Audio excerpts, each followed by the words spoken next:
Welcome to today's lesson. We're learning about 10 basic plumbing fittings that every beginner should know. These small pieces make the difference between a working plumbing system and a leaking mess. Let's break them down one by one.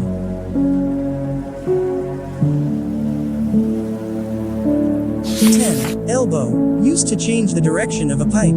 Common angles are 45 degrees and 90 degrees. Think of it as giving water a corner to turn. 9. T. Shaped like the letter T. It lets one pipe branch into two, or two pipes join into one. Perfect for splitting water supply. 8. Coupling. Connects two pipes in a straight line. Ideal when you need to extend a pipeline. 7. Union. Similar to a coupling, but it can be unscrewed. This makes it easier to disconnect pipes for maintenance or repairs. 6. Reducer. Joins pipes of different sizes, like connecting a big pipe to a smaller one. Helps control water flow and pressure. 5. Adapter. Used when connecting pipes of different materials, like copper to plastic. It makes different pipe types compatible.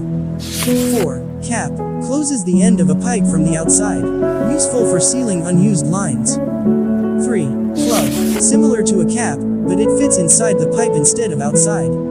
2. Nipple. A short piece of pipe with threads on both ends, used to connect two fittings or extend a connection. 1. Valve. Controls the flow of water, turning it on, off, or adjusting pressure. Essential for managing water supply. And that's your 10 basic plumbing fittings: elbow, T, coupling, union, reducer, adapter, cap, plug, nipple, and valve. Mastering these is the first step toward understanding plumbing systems.